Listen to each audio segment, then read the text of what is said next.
Assalamualaikum warahmatullahi wabarakatuh. Alhamdulillah alamin. Wassalatu wassalamu ala asyrofil anbiya'i wal mursalin sayyidina wa maulana Muhammad ibn Abdullah wa ala alihi washabihi wa man wala. Rabbi shrah li sadri wa yassir li amri wahlul 'uqdatam min lisani yafqahu qawli wasaddid lisani fahdi qalbi wa habibika sayyidina Muhammad wa sallallahu alaihi wasallam. Subhanalaka la ilma lana wa 'allamtana innaka antat tawwabur rahim. Amma ba'du. Baiklah, saya Ilham Sutopo dari Prodi PAI 5 Malam ingin mereview jurnal yang sudah saya presentasikan, yaitu yang berjudul Analisis Sistem Problematika dan Kebijakan Pendidikan di Cina serta perbandingan dengan pendidikan di Indonesia.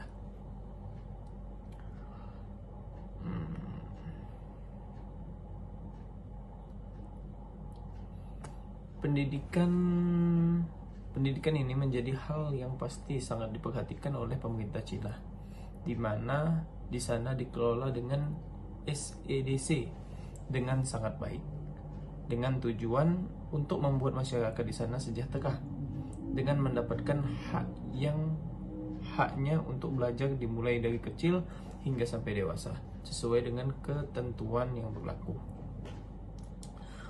Negara Cina, mereka mempunyai sistem pendidikan yang fleksibel dan lebih menekankan sekolah untuk pengembangan potensi yang terdapat pada diri siswa supaya dapat belajar dengan nyaman sehingga mendapatkan hasil yang maksimal. Sistem pendidikan di Cina juga telah menarik perhatian seluruh dunia karena ciri khasnya dan kontribusinya yang sangat signifikan terhadap kemajuan sosial, ekonomi, politik negara tersebut. Beberapa ciri utama yang membedakan sistem pendidikan Cina dengan sistem pendidikan di Indonesia atau di negara lain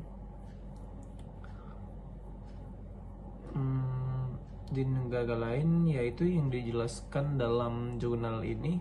Pendidikan di bidang-bidang penting yang diperlukan ditekankan mencakup penggunaan ujian masuk yang sangat kompetitif, kurikulum yang memprioritaskan disiplin ilmu tertentu, kerangka pendidikan berbasis tingkat dan dampak budaya dan tradisi terhadap pendidikan di Cina. Dan selain itu, jurnal ini mengeksplorasi bagaimana sistem ini mempengaruhi cara berpikir siswa, tekanan yang dihadapi siswa, dan bagaimana sistem pendidikan di Cina dibandingkan sistem pendidikan di negara lain, terutama di Indonesia, dalam hal kelebihan dan kekurangannya. Di mana sistem pendidikan dasarnya pendidikan menengah dan kejuruan pendidikan tinggi, dan ada juga pendidikan dewasa dan pendidikan literasi. Adapun dalam sistem pendidikannya, mereka tidak hanya memperhatikan potensi dan pengembangan pada siswanya, akan tetapi tenaga pengajarnya juga sangat diperhatikan, baik dari kualitas maupun kesejahteraan dari pengajarnya. Serta negara Cina juga mempunyai dasar hukum dalam menjaga kestabilan pendidikan di Cina itu sendiri. Jadi perbandingan antara sistem pendidikan di Cina dan di Indonesia menunjukkan beberapa perbedaan utama, yaitu yang pertama, struktur pendidikan dan kurikulum.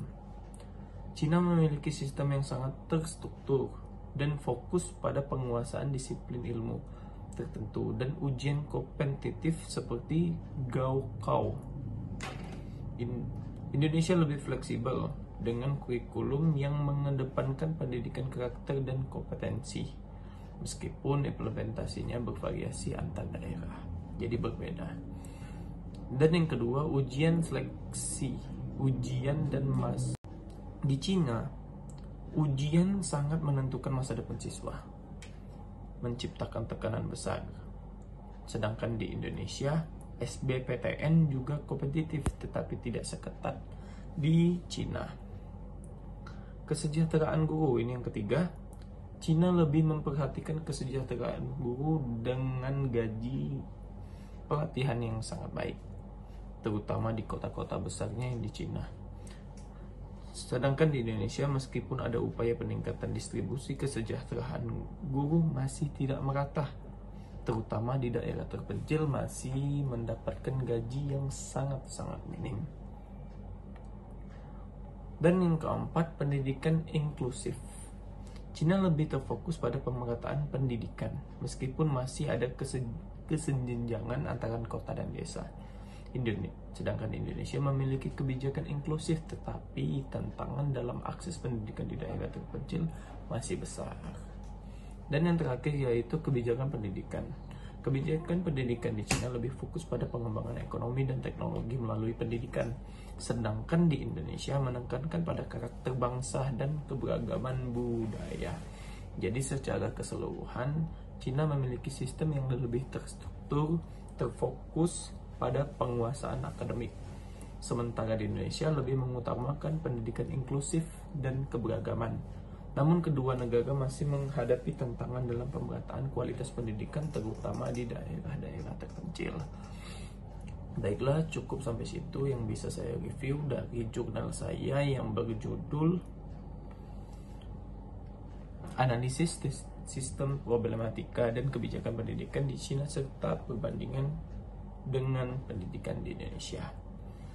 Baiklah, cukup sampai situ yang bisa saya presentasikan. Saya akhiri. Wabillahi taufiq wal hidayah. Wassalamualaikum warahmatullahi wabarakatuh.